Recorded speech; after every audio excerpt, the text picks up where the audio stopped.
Guests pushing for Musk to step down as CEO, arguing that Musk's role at the White House has led to Tesla's neglect, and saying thanks to Musk's neglect, Tesla is at high risk. Joining us now to discuss, Gerber Kawasaki CEO Ross Gerber.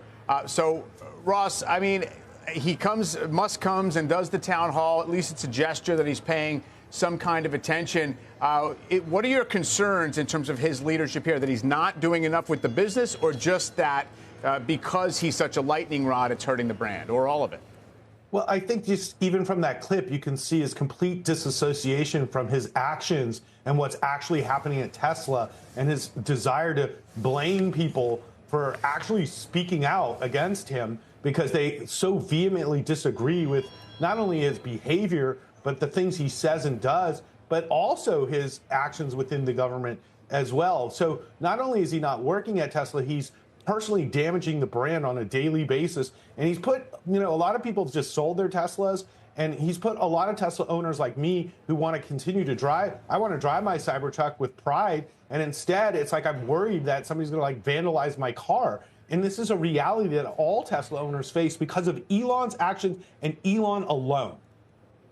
But if he were not the CEO of the company, he still owns whatever 15% of the shares. He's still going to have the closest association with it. I just wonder if you have to kind of weather the brand backlash storm, however it settles out, or just sell the stock. I mean, the stock's been dead money for 4 years anyway. And, I just looked at it. It's like trading at the 1,000-day moving average. So that anyone who bought it in the last 1,000 days on average is just barely broken even.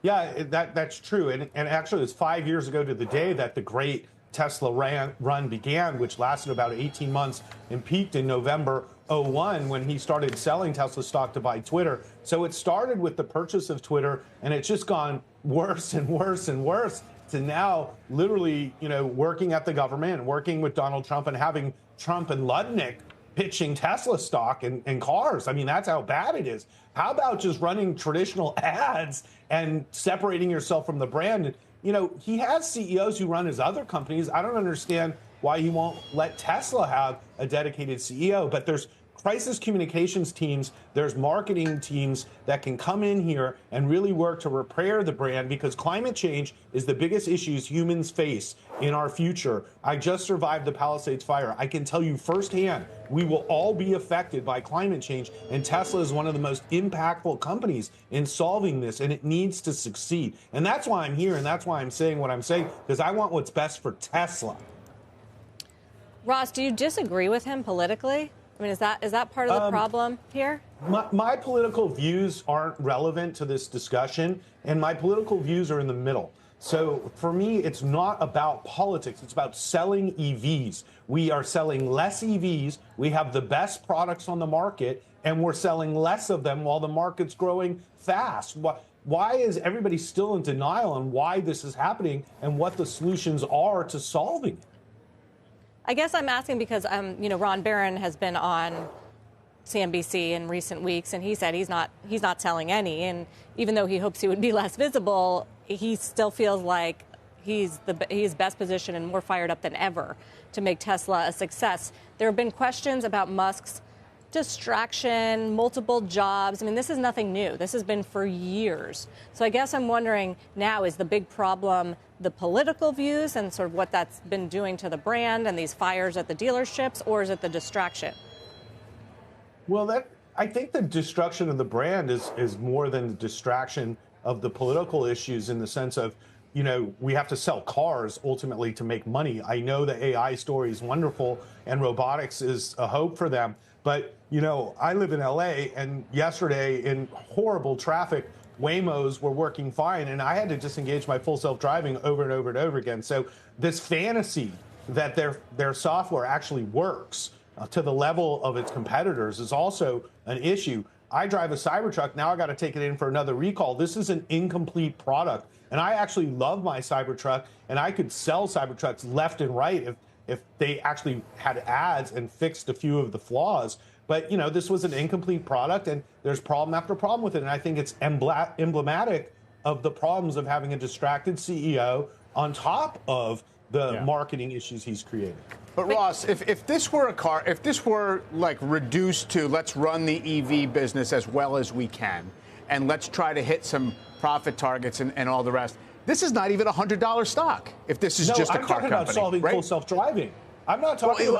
I agree what you're saying. If it was just an EV, my company. point is, Musk's role as CEO has been instrumental in, for whatever reason, getting investors to give him credit in the market cap for all this stuff that hasn't happened yet. Can anybody else get in that role and do the same thing?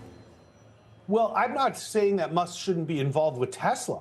I'm talking about running Tesla day to day. And my idea is having J.B. Straubel come back. You know, this is a guy who runs a company. Redwood is a great company. Tesla could acquire it. He's already on the board of Tesla. He's friends with Elon. Elon should be able to trust him to run Tesla while he's running the government. And if Elon wants to run the government, that's fine. But like, somebody should be focused on it. And then the brand and the company can work to separate itself from the politics. And politics doesn't sell in this day and age. It doesn't matter what business you're in. People and consumers don't want to be involved with politics, and they want to feel good about the things that they're buying. And so the brand needs to refocus itself on its core mission, which is climate change. It's not robotics. I'm sorry. And it's going to be a long, long time till there's robots walking around your house. A long, long time. So we got to sell cars in the meantime. But that's part of the bull story, is that they are transforming into more robotics and self-driving technology company. And for that, I don't know, is the brand power as important if they're a first mover? So you think people are going to put an Elon Musk like robot in their house right now when they're attacking Teslas? No, I mean, Kim Kardashian is. Well, there you go. You got one. So, you know, maybe you can find some other people shelling out 30 grand for an Elon Musk robot. But if you actually poll consumers, you're going to get 0 or one out of 100. So, you know, Ross, assuming he doesn't say thanks, Ross, I'm going to step down. Are you going to sell the stock? I mean, first of all, it's interesting. He's telling employees to hold the stock. His directors continue to sell some of them under $300. Yeah, well, you know, I'm in a pickle because we still own a lot of Tesla stock, so we're down on it now. And we've been sellers for years now, you know, because as you've been saying, it's been kind of dead money for years. And we just accumulated so much in the early days, well more than 10 years ago. So we're still in that process of selling stock. It's still a major position at my firm, you know, and we have many clients that love Tesla and want to hold their stock. And I own the stock.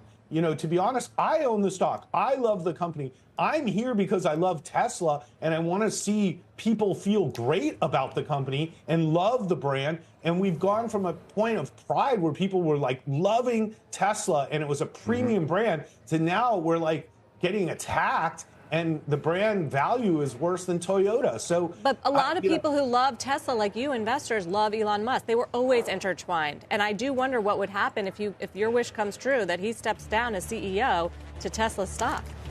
It just depends who they replace him with. Because once again, if you look at his history with Gwen and with Linda, who are great executives, like I don't see the negative of saying, hey, I'm going to put a great executive here because I work at the government, but I am not changing my role at Tesla. How is that a negative for the stock? Gotcha. Russ, we got to run. Thanks a lot for the time. You.